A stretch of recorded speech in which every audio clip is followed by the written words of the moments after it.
The cold winds of Chiron 7 blew through the empty streets as Commander Elias Ward stepped off the transport shuttle. He had seen many colonies in his life, but this one felt different. The city was quiet, almost too quiet. The buildings were tall but plain, their metal walls dull under the pale sun. The people who passed by walked quickly, keeping their heads down as if they did not want to be seen. Elias adjusted the strap of his pack and looked around. He was here on orders from the colonial authority to inspect the power grid of this settlement. But as soon as he reached the main plaza, he stopped in his tracks. In the center of the square stood a statue.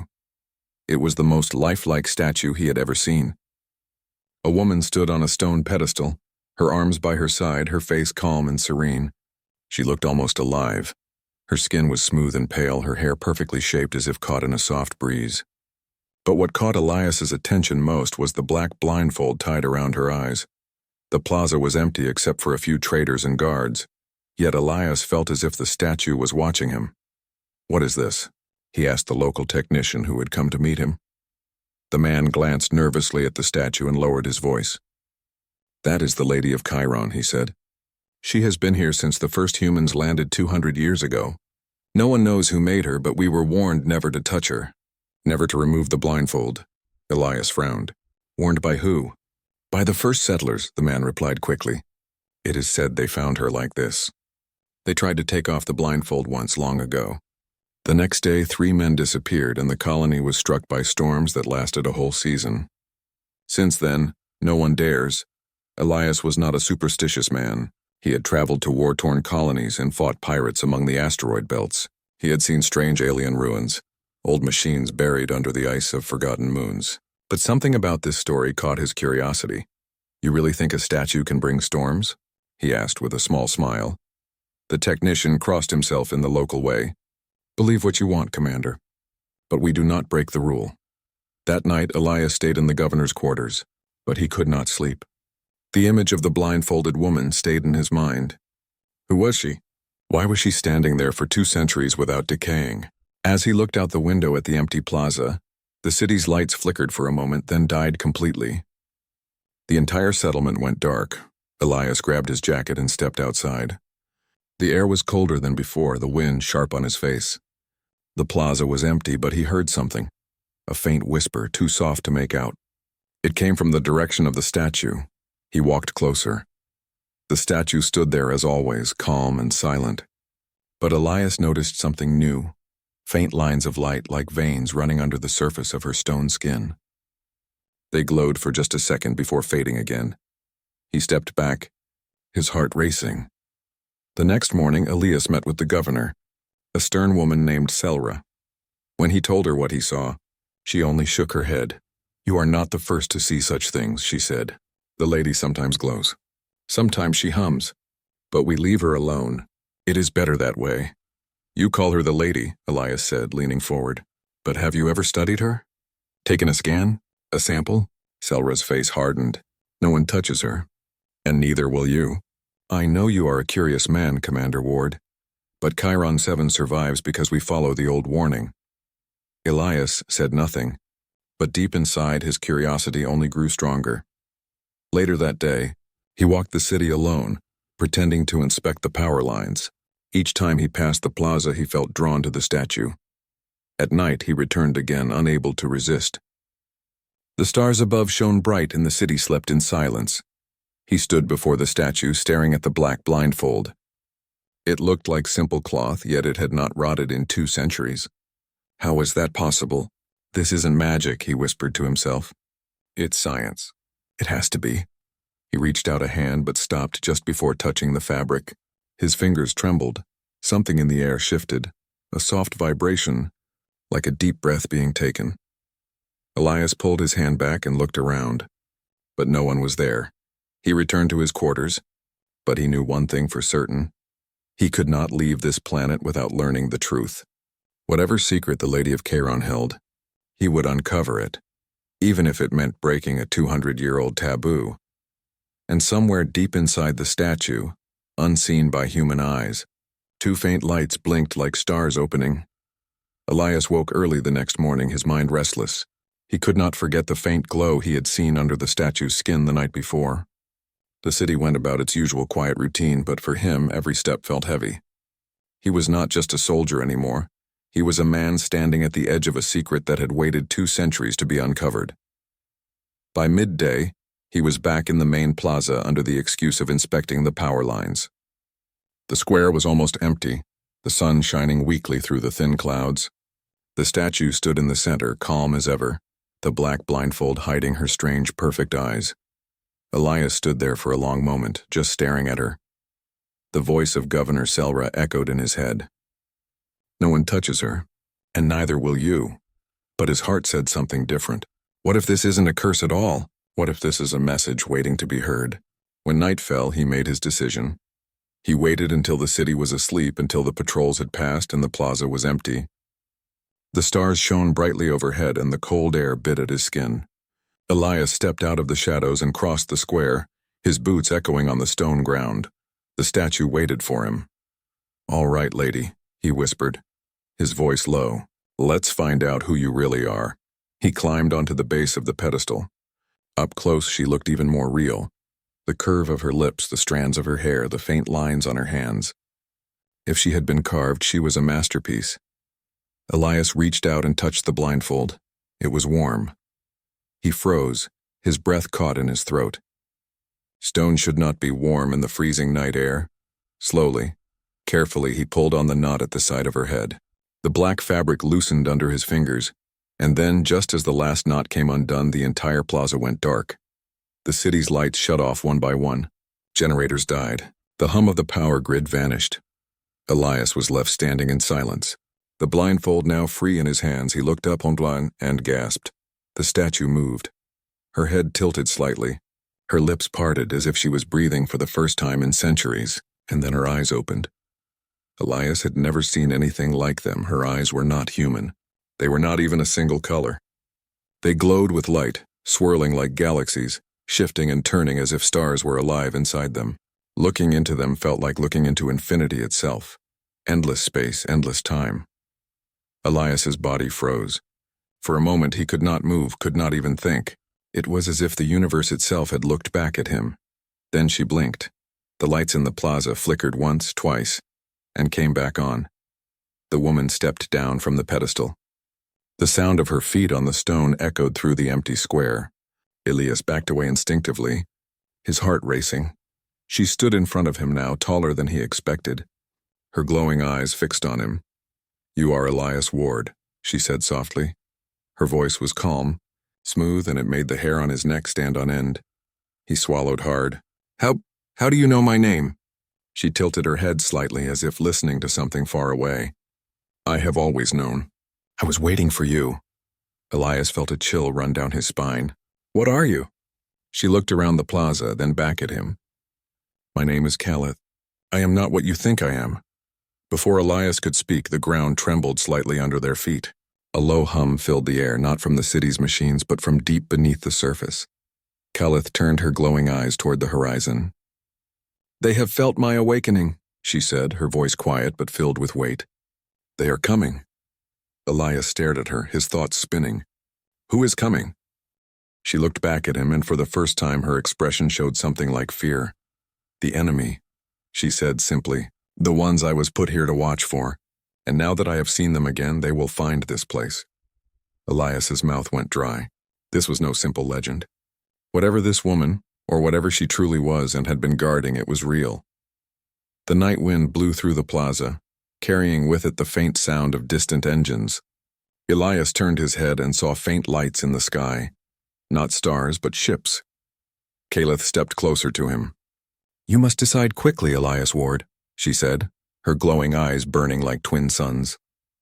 "Will you help me, or will you blind me again and wait for death?" Elias stood frozen, the black blindfold still clutched in his hand. The choice was his, and whatever choice he made would decide the future of everyone on Chiron 7. The night felt heavier after Caleth's words. Elias stood frozen, clutching the black blindfold in his hand as if it were the last piece of safety left in the world. Caleth's glowing eyes softened slightly. "You are afraid," she said quietly. "That is natural. But fear will not stop what is coming." Elias forced himself to speak. "You said they are coming. Who are they?" Caleth looked toward the horizon. The faint lights in the sky seemed closer now. They are called the Vathar, she said. Ancient devourers of light. They consume stars and take worlds for their own. Long ago, my people fought them, and we sealed this part of the galaxy to keep them away. Elias frowned. Sealed? How? Caleth's glowing eyes dimmed slightly as if remembering something painful. I was placed here as a watcher. My sight covered so the enemy could not sense me. The blindfold was not just cloth. It was a shield that kept me hidden. When you removed it, you broke the seal. Now they know I am awake. They will come here first. Elias's heart pounded. He glanced at the sky again. How much time do we have? Not long, she replied. Hours, perhaps less. He took a step back, his mind racing. We need to warn the governor. Evacuate the city. Caleth shook her head. You cannot run from them. The Vathar do not simply attack a city. They will consume the entire planet. Elias felt his chest tighten. This was more than a colony crisis, this was extinction. He stared at Caleth, who stood calm despite her warning. Then what do we do? She met his gaze. We fight. The word struck him like a spark. Fight them, with what? We have basic defenses, ground cannons, a few fighter ships. That won't stop something that can destroy a planet. Her strange eyes shone brighter. Beneath this city lies a vault of my people's machines. Weapons, shields, knowledge beyond what you know. The colonists built their homes above it without understanding.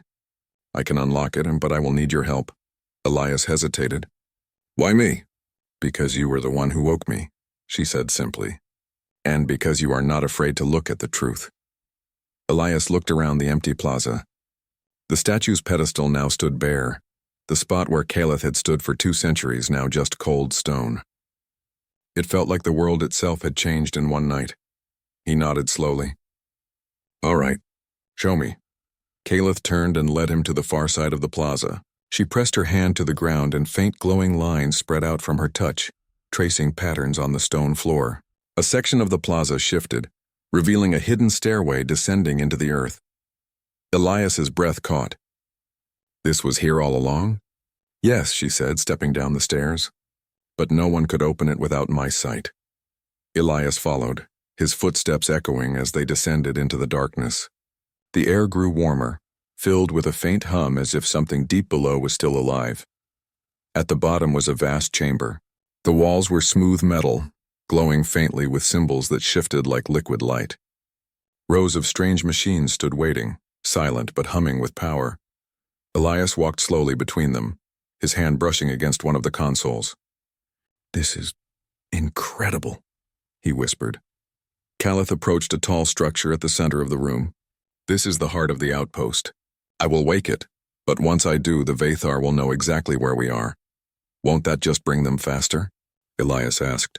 Yes, she admitted. But it will also give us the power to defend ourselves. She placed both hands on the console. Her eyes blazed, filling the room with light. The machines came alive one by one, their surfaces lighting up with symbols. The air shook as energy surged through the chamber. Elias shielded his face from the brightness. When it faded, the machines were fully awake. The outpost is ready, Caleth said, her voice calm but urgent. Now we must prepare the surface. Elias nodded and tapped his communicator. Governor Selra, this is Commander Ward. I need an emergency council meeting. Now.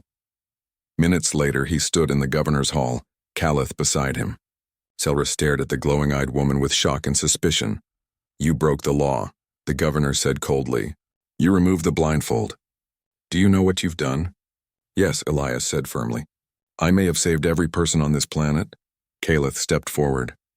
The Vathar are coming. You cannot run. You cannot hide. But you can fight if you stand with me. The council members looked at one another nervously. Some were afraid, others angry, but none could ignore the strange woman's glowing eyes or the distant hum of ships approaching. Selra finally stood. If what you say is true, then we have no choice. We will fight. Elias felt a surge of determination.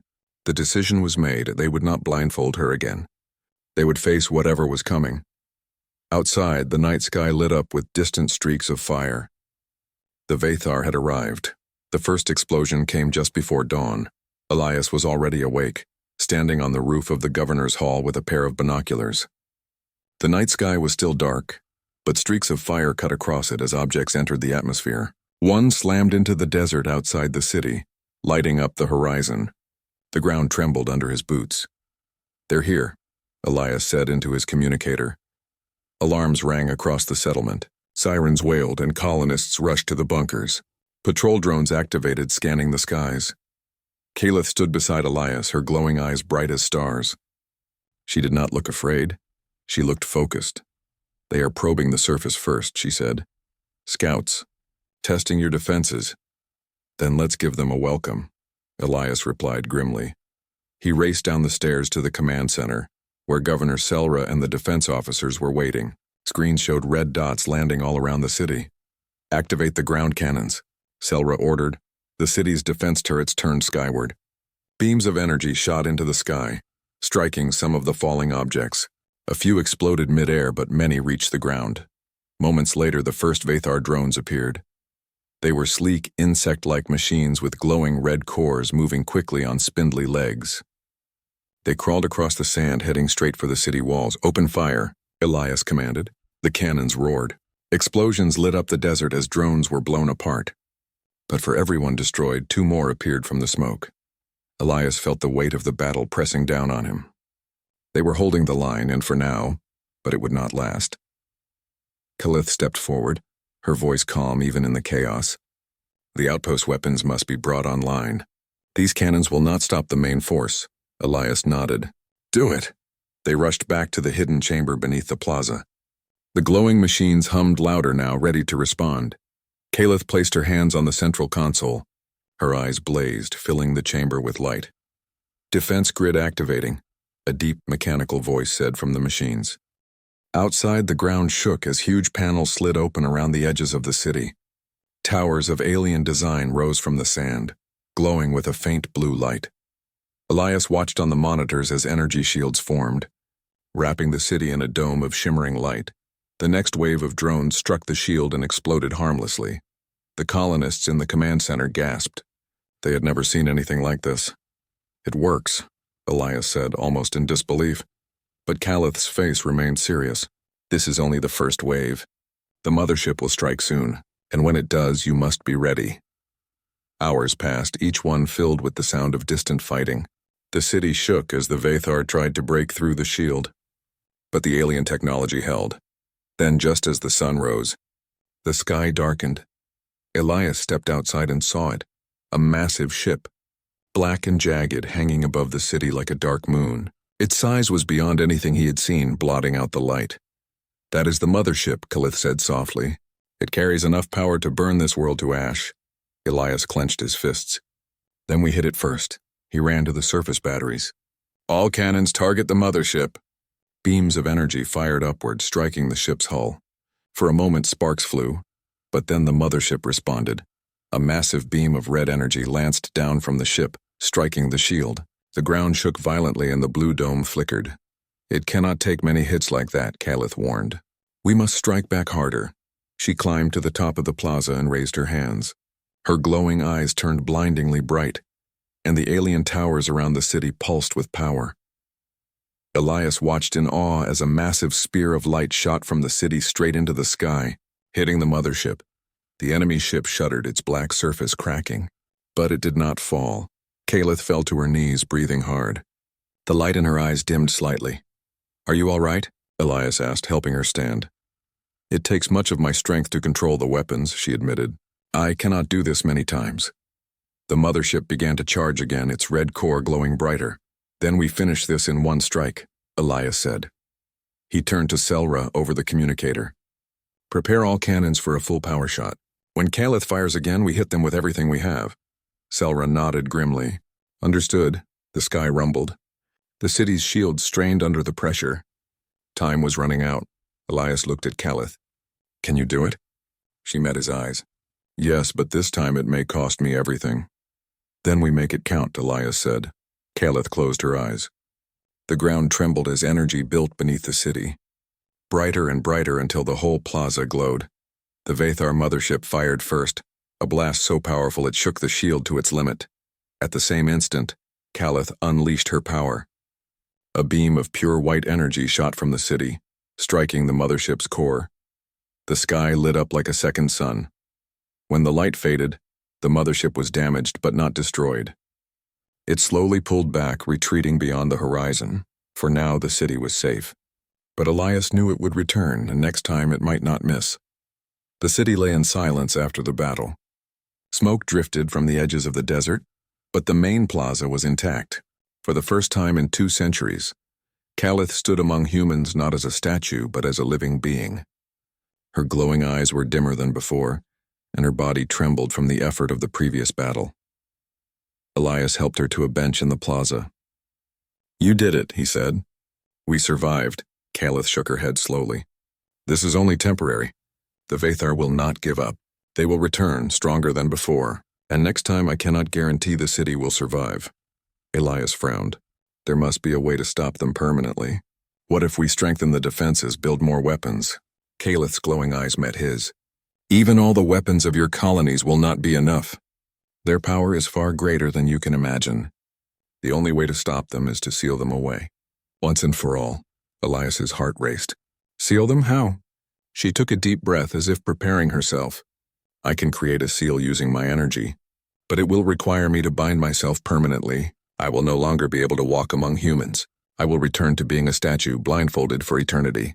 The energy I release will push the Vathar from this sector of the galaxy and protect your planet forever." Elias felt a cold weight in his chest. You mean you'll sacrifice yourself?" Calith nodded. "Yes, this is the only way. I have waited 200 years for someone brave enough to awaken me. You were that person. Now you must trust me again." Elias looked around at the city, the homes, the colonists who had stared in awe at her glowing eyes, the young children peeking from windows. "If we do this, will the colony survive?" "Yes," Calith said softly. "But you must act quickly. The Vathar mothership may return at any moment. This seal will take every ounce of my strength. Once I start, I cannot stop." Elias clenched his fists, thinking of the choice. He could try to fight again with technology, but that would only delay the inevitable. Or he could trust her and save the city at the cost of her freedom. He stepped closer to her. "Then we do it." "We trust you." Calith smiled faintly, a glow returning to her eyes. "Thank you, Elias Ward. You have courage beyond your kind, and that courage has awakened hope." She moved to the center of the plaza. Elias followed, staying close but careful not to touch her. She raised her hands, and the machines beneath the city hummed in response. Energy began to rise, flowing into her body like rivers of light. The ground trembled, and the city's shields shimmered as the power spread outward. Elias watched in awe as Calith's form glowed brighter than the sun. The air vibrated with the intensity of her power. Sparks of blue and white energy swirled around her, forming a dome of protection over the city. "Elias," she said, her voice calm but strained. "Stay back. This is dangerous. I will need to focus all my energy on the seal." He nodded, stepping away. "I'll watch." "You can do this." The hum of machines grew louder. Light shot from the plaza into the sky, forming a bridge of energy toward the horizon. Elias could see the faint silhouette of the retreating Vathar mothership in the distance. The energy from Calith's body stretched toward it, wrapping the ship in a cage of brilliant light. The ground shook violently. Elias fell to one knee, shielding his eyes from the brightness. When he looked up, the mothership was trapped in the energy barrier. Its engines flared, and then it was gone, pulled into a vortex that disappeared beyond the stars. Elias breathed heavily, his heart racing. The city was safe. The Vathar threat had been stopped, but when he turned to Calith, his heart sank. She was no longer moving. The glow in her eyes had faded and her body had stiffened. The plaza was quiet, except for the faint hum of the machines winding down. He rushed to her side. "Calith, are you?" She smiled faintly, even as her body became still. "It is done. The Vathar will not return here." For a very long time, Elias felt a lump in his throat. He had seen her alive, full of light and power, and now she was a statue again, blindfolded, silent but still magnificent. He knelt beside her, placing a hand gently on the black cloth that covered her eyes. "Thank you," he whispered. "We will not forget." The colonists began to gather around, staring in awe at the figure that had saved their world. They did not speak at first, understanding that this was more than a statue. This was a guardian who had given everything to protect them. Governor Selra approached Elias. "She saved us all," she said quietly. "We must honor her." Elias nodded. Not just honor her. We must learn from her. We must study the technology she left behind. We must be ready if the galaxy ever tests us again. He looked at the plaza, at the statue standing tall and silent. Though she would never walk among humans again, her presence would inspire them. Courage, hope, and the knowledge that humanity could face the impossible. These were the gifts Caleth had left behind. Elias straightened and addressed the people. Today we have survived because of her bravery. Tomorrow we will rise stronger, and one day we will make sure no threat ever surprises us again. The colonists nodded, their fear replaced with determination, and high in the plaza, the statue of Caleth remained, her blindfold hiding eyes that had seen infinity, guarding the city and the people of Charon 7 for centuries to come. For the first time in 200 years, the blindfold was not a symbol of fear. It was a symbol of courage. Elias walked away, feeling a spark of hope in his heart. Humanity had witnessed the impossible, and they would never forget the day the Lady of Chiron saved them all.